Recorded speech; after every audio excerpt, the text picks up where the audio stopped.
Hello everyone, welcome to Naira study point. हम लोग राजस्थानी शैली को पढ़ रहे हैं, जिसमें मेवाड़ शैली, मारवाड़ शैली, हड़ौती शैली, ढूंढार शैली है। इस शैलियों की भी उप शैलियाँ हैं, जिनको हम लोगों ने सीरियल वाइज पढ़ लिया है। हम लोगों ने देखिए मेवाड़ शैली की उप शैली, उदयपुर शैली, नाथद्वार शैली कंप्लीट कर ली है। ठीक है, इसमें देखिए उदयपुर, नाथद्वार और देवगढ़, इन तीनों शैलियों को हम लोगों ने कंप्लीट कर लिया है।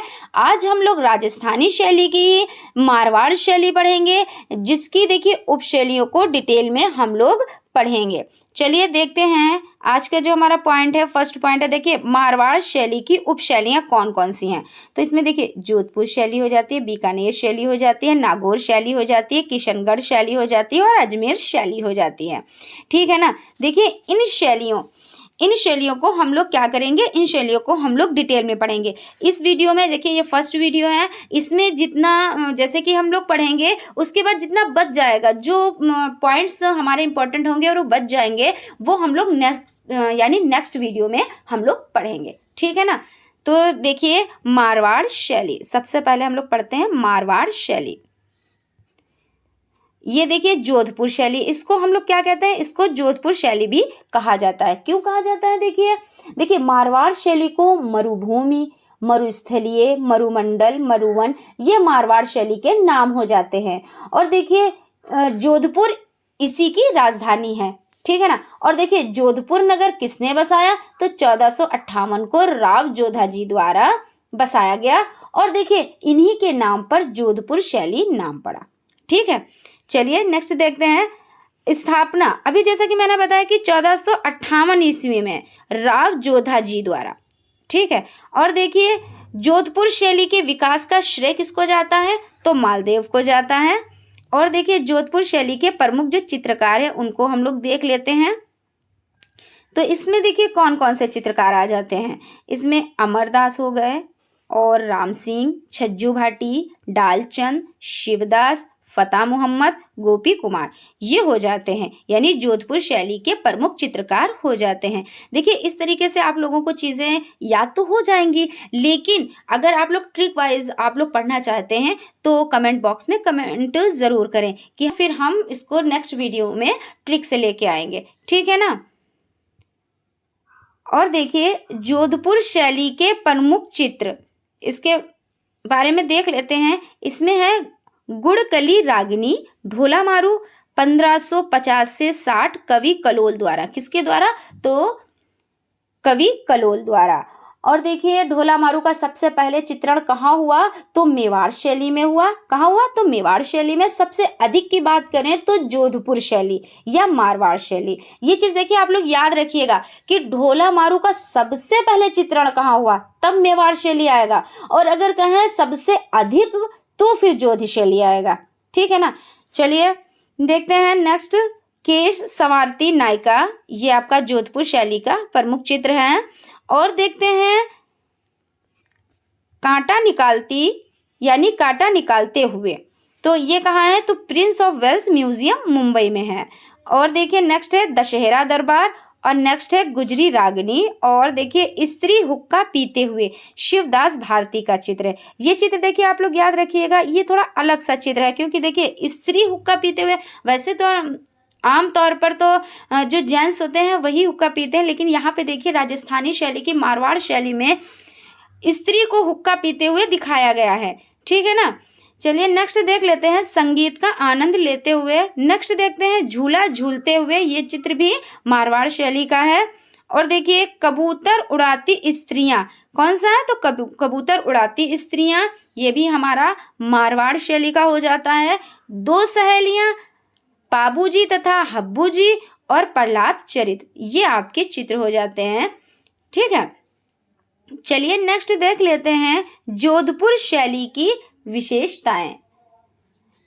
देखिए विशेषताओं में जो हमारा फर्स्ट पॉइंट है, देखिए पुरुष आकृति की अड़ुधाम, बड़ी आंखें, कान तक खिंची हुई बड़ी मूछें, घनी दाढ़ी। इनकी जो विशेषता, इसमें कैसे पुरुषों को दिखाया गया है कि बड़ी आंखें, कान तक खिंची हुई बड़ी मूछें, घनी दाढ़ी दिखाई गई है। ठीक है। नेक्स्ट है पगड़ियाँ कैसी हैं, तो शिखराकार अलंकृत बनाई गई हैं। कैसी बनाई गई हैं, तो शिखराकार बनाई गई हैं। और देखिए स्त्रियों की आंखें कैसी हैं, तो खंजनाकार हैं। कैसी हैं, तो खंजनाकार हैं। और नेक्स्ट देख लेते हैं, चित्रों में मेवाड़ शैली की तरह लाल पीले रंगों की अधिकता है। जैसे कि मैंने मेवाड़ शैली में बताया था कि इसमें लाल पीले रंगों की अधिकता है, इसी तरह से मारवाड़ शैली में भी लाल पीले रंगों की अधिकता नहीं, यानी अधिकता है। ऐसा नहीं है कि मतलब लाल और पीले रंग की, मतलब सिर्फ लाल और पीले रंग यूज किए गए हैं, ऐसा नहीं है, बिल्कुल भी नहीं है। और भी रंगों का यूज हुआ है, लेकिन अधिकता की मैं बात करूं तो इन रंगों का यूज हुआ है। और देखिए इसके अलावा मटमैले रंग का भी यूज हुआ है। ठीक है ना। नेक्स्ट देख लेते हैं, पक्षी में अधिक चित्रण किसका हुआ है। अगर क्वेश्चन आता है कि राजस्थानी शैली की मारवाड़ शैली में सबसे ज्यादा यानी सबसे अधिक जिन पक्षियों के चित्र बने हैं, तो खंजन के। ठीक है। और देखिए पशुओं में अधिक चित्रण किसका हुआ है, तो ऊंट का हुआ है, घोड़े का हुआ है, हिरण का हुआ है और श्वान का हुआ है। और अगर हम वृक्ष की बात कर लेते हैं, तो वृक्ष में अधिक चित्रण किसका हुआ है, तो आम का हुआ है। फिर देखिए मैं बताऊंगी कि अधिक की मैं बात कर रही हूँ, सिर्फ की नहीं मैं बात कर रही हूँ। अधिक का मतलब ये होता है कि और भी तो है, लेकिन अधिकता किसकी है, तो यहाँ पे देखिए अधिकता जो है वो आम के वृक्ष की है। ठीक है ना। और भी हैं वृक्ष, लेकिन अधिकता आम के वृक्ष की है। और देखिए बादलों को गहरे रंग में गोलाकार कुंडलीकृत दिखाया गया है। कैसा दिखाया गया है, तो गहरे रंग में गोलाकार कुंडलीकृत दिखाया गया है। और स्त्रियों का देखिए जो मस्तिष्क है वो पीछे धसा हुआ दिखाया गया है। और स्त्रियां कहीं कहीं पर क्या है, तो वो टोपी पहने हुए दिखाई गई हैं। कैसी दिखाई गई है, तो टोपी पहने हुए दिखाई गई है। ये चीज आप लोग याद रखेंगे और अच्छे से आपको याद भी रहेगी। अगर आप एक बार इसको पढ़ लेंगे और बाद में रिवीजन करेंगे तो आप भूलेंगे ही नहीं। क्योंकि देखिए और शैलियों में ऐसा नहीं हुआ है कि जिसमें स्त्रियां टोपी पहने हों या स्त्रियां जैसे हुक्का पीती हुई हो, और ये राजस्थानी शैली की मारवाड़ शैली की विशेषता है। ठीक है ना। तो इसलिए आप लोगों को ये चीज़ें याद रहेंगी। जैसे कि मैंने अभी आप लोगों को जो चित्र में बताया था कि एक चित्र ऐसा है जो स्त्री हुक्का पी रही है, तो वो किस में है, तो मारवाड़ शैली ही में है, राजस्थान की मारवाड़ शैली में है। तो इसी तरीके से देखिए जो टोपी पहने हुए हैं तो वो भी मारवाड़ शैली में, यानी राजस्थानी शैली की मारवाड़ शैली में। ठीक है ना। और देखते हैं, देखिए जो मारवाड़ शैली के हाशिए हैं वो किस रंग के हैं, तो वो पीले रंग के बने हुए हैं। कैसे रंग के बने हुए हैं, तो वो पीले रंग के बने हुए हैं। और देख लेते हैं जोधपुर शैली के महत्वपूर्ण तथ्य। हम लोग क्या देखते हैं कि जोधपुर शैली के और भी थोड़े से महत्वपूर्ण तथ्य देख लेते हैं। देखिए इसमें जो फर्स्ट पॉइंट है वो है, इस मारुभूमि में प्रथम चित्रित अवशेष औद नियुक्त वृत्ति 1060 में मिलते हैं। और देखिए सेकंड जो है वो है, मारवाड़ शैली का स्वतंत्र रूप से उदय महाराजा अजीत सिंह के राज्य से होता है। देखिए स्वतंत्र रूप से उदय किसके समय से होता है, तो महाराजा अजीत सिंह यानी अजीत सिंह के राज्य से होता है। और देखिए नेक्स्ट पॉइंट जो है वो है चरमोत्कर्ष यानी चरमोत्कर्ष काल महाराजा मानसिंह। ये स्वयं क्या थे, ये स्वयं कला प्रेमी थे, विद्या व्यसनी एवं उच्च कोटि के शासक भी थे। ठीक है ना।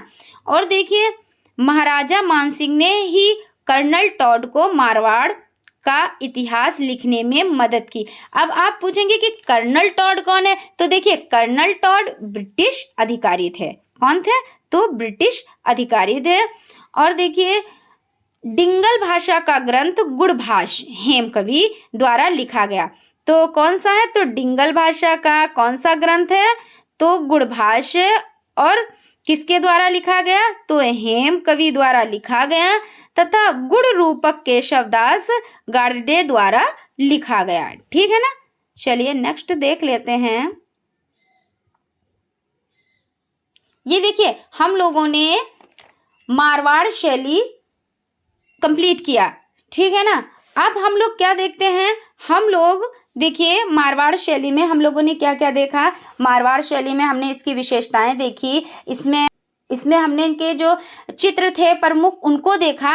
अब हम लोग देखिए बीकानेर शैली देख लेते हैं। पहले हम लोगों ने मारवाड़ शैली की जो जोधपुर शैली उसको देखा, अब हम लोग बीकानेर शैली को देखेंगे।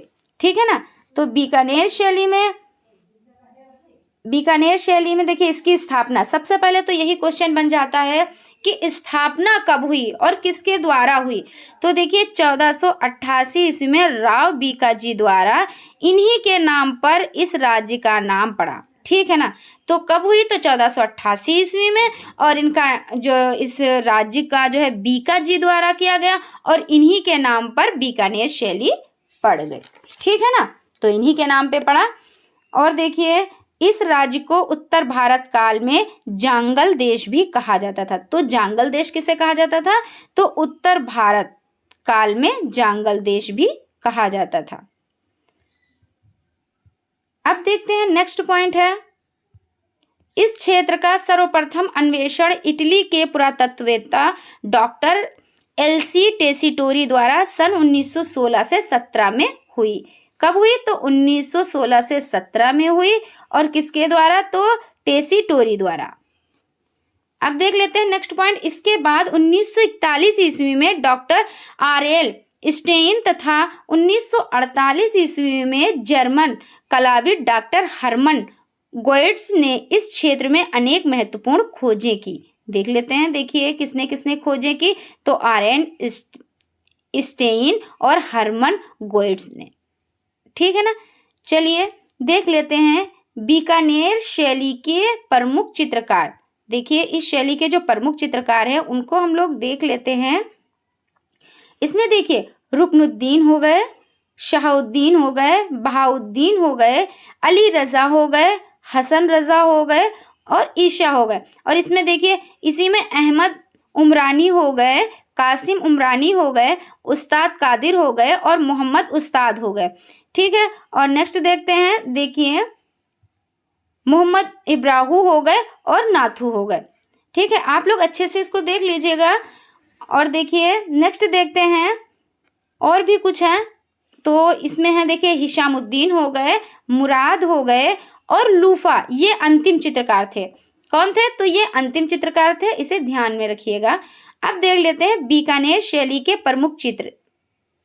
इसमें देखिए गोवर्धनधारी कृष्ण, ये किसके द्वारा बना है, तो शाहुद्दीन के द्वारा बनाया गया है। और देखिए फुलझड़ी छोड़ती नारी, ये देखिए ये ईशा का है। नेक्स्ट देख लेते हैं पेड़ के नीचे नारी, ये किसके द्वारा, तो मोहम्मद उस्ताद के द्वारा। और देखिए महिषासुर मंदिनी, ये हसन खां द्वारा।